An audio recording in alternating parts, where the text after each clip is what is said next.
അപ്പോൾ നമ്മളിന്ന് ചക്ക കറി വയ്ക്കാൻ പോവാണ്. നമ്മൾ ഈ ചക്ക പാതുവ ജാക്ക് ഫാമിൽ ചെന്ന് കഴിഞ്ഞപ്പോൾ അവിടെ നിന്ന് കൊണ്ടുപോകുന്നതാണ്.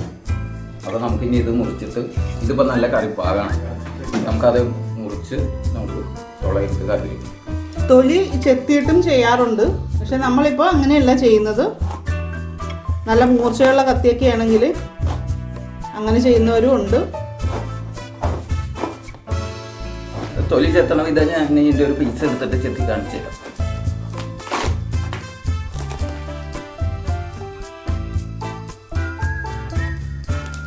നല്ല കറിപ്പാകം ആയിട്ടുണ്ട്.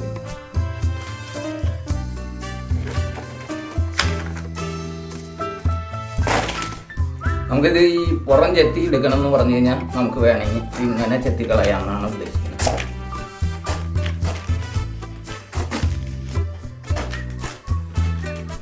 അത് മുഴുവൻ ചക്ക ആവശ്യമുണ്ടെങ്കിൽ അത് വെച്ചിട്ട് ഇങ്ങനെ ചെത്തിയിടുക.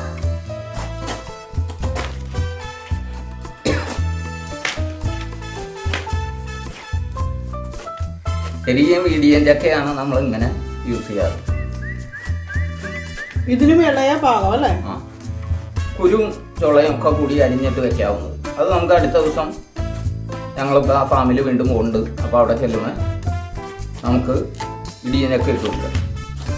ഇപ്പം നമ്മൾ ബജി ഉണ്ടാക്കാനുള്ള ചക്ക കൊണ്ടുവന്ന് വെച്ചിട്ടുണ്ട്.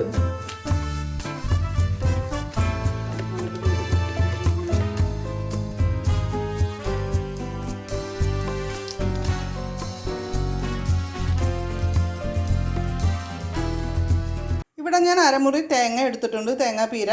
അതുപോലെ തന്നെ 3 ഉള്ളി, ചെറിയ ഉള്ളി, കറിവേപ്പില, പിന്നെ നമുക്ക് കുറച്ച് വെളുത്തുള്ളി വേണം. അതുപോലെ തന്നെ കാന്താരി മുളകും. അത് ഓരോരുത്തരും എടുക്കുന്ന ചക്കയുടെ അളവിനും അനുസരിച്ചിട്ട്, എരിവിനനുസരിച്ച് കാന്താരി മുളക് അല്ലെങ്കിൽ നിങ്ങൾക്ക് ഏത് പച്ചമുളക് വേണമെങ്കിലും എടുക്കാം. പിന്നെ കുറച്ച് ഉപ്പ് എടുത്തിട്ടുണ്ട്. അപ്പോൾ ഇത്രയുമാണ് നമുക്ക് അരയ്ക്കാനായിട്ട് വേണ്ടത്. ഇത് നന്നായിട്ട് അരച്ചെടുക്കുകയാണ് ചെയ്യാൻ പോകുന്നത്. നമ്മളൊരു പാത്രം അടപ്പത്ത് വെച്ചിട്ടുണ്ട്. അതിലേക്ക് അരിഞ്ഞു വെച്ചിരിക്കുന്ന ചക്ക ഇട്ട് കൊടുക്കാം. ചക്കത ഇതുപോലെ ചെറുതായിട്ടൊക്കെയാണ് അരിഞ്ഞു വെച്ചിരിക്കുന്നത്. ഒരുപാട് വലുതാക്കി അരിഞ്ഞാൽ നമുക്ക് വെന്ത് കിട്ടാനൊക്കെ പാടായിരിക്കും. അപ്പോൾ ഇതിലേക്ക് നമുക്ക് കുറച്ച് വെള്ളം കൂടി ഒഴിച്ച് കൊടുക്കാം. കുറച്ച് വെള്ളം ഒഴിച്ചാൽ മതി. ഒരല്പം കൂടി കഴിഞ്ഞിട്ട് നമുക്ക് ഉപ്പ് ചേർത്ത് കൊടുക്കാം. അപ്പോൾ ഇതൊന്ന് വേവാനായിട്ട് വെക്കാം. കുറച്ച് ഉപ്പ് കൂടി ചേർത്ത് കൊടുക്കാം. ഇതിലേക്ക് പിടിക്കാൻ ആവശ്യത്തിനുള്ള ഉപ്പാണ് ചേർത്ത് കൊടുത്തിരിക്കുന്നത്. ഇനി ഇതൊന്ന് ഇളക്കി ഇട്ട് കൊടുക്കുക. എന്നിട്ട് നമുക്ക് മൂടി വയ്ക്കാം.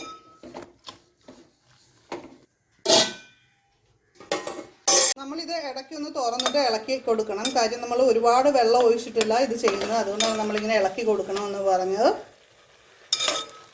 എന്നിട്ട് വീണ്ടും നമുക്ക് മൂടി വെച്ച് വേവിക്കാം. നമ്മളിവിടെ പീര അരച്ചു വെച്ചിട്ടുണ്ട്. പീരയും പച്ചമുളകും കറിവേപ്പും അങ്ങനെയുള്ള ബാക്കിയുള്ള ഇൻഗ്രീഡിയൻസ് എല്ലാം കൂടി ചേർത്തിട്ട് നമ്മൾ അരച്ചു വെച്ചിരിക്കുന്നതാണ്. വെളുത്തുള്ളി, കാന്താരി ഒക്കെ ചേർത്ത് നമ്മൾ നല്ലോണം അരച്ചു വെച്ചിട്ടുണ്ട്. അപ്പോൾ നമുക്ക് അരപ്പ് ഇതിലേക്ക് ഇട്ട് കൊടുക്കാം.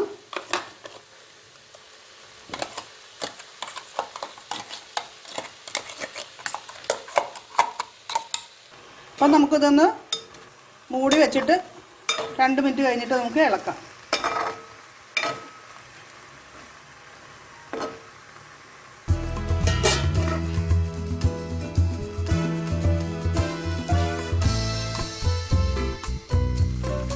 അപ്പോൾ നമുക്ക് ഇതൊന്ന് ഇളക്കിയിടാം. അതുപോലെ തന്നെ കുറച്ച് വെളിച്ചെണ്ണ കൂടി നമുക്ക് ഇതിലേക്ക് ചേർത്ത് കൊടുക്കാം.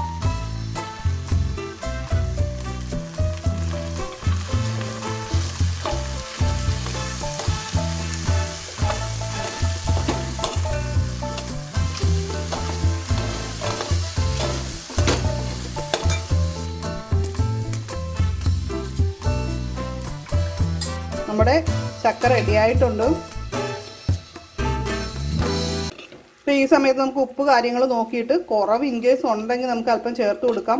കുറച്ചുകൂടി നന്നായിട്ട് വെന്തിരിക്കണമെന്നാണ്, അങ്ങനെയാണ് കഴിക്കാൻ ഇഷ്ടമെങ്കിലും നമ്മളൊരല്പം ആദ്യം വേവിക്കുന്ന സമയത്ത് കുറച്ചുകൂടി നന്നായിട്ട് വെന്ത ശേഷം മാത്രം നമ്മൾ അരപ്പിട്ട് കൊടുത്താൽ മതി. അപ്പോൾ ഇത് നന്നായിട്ട് വെന്തിട്ടുണ്ട്.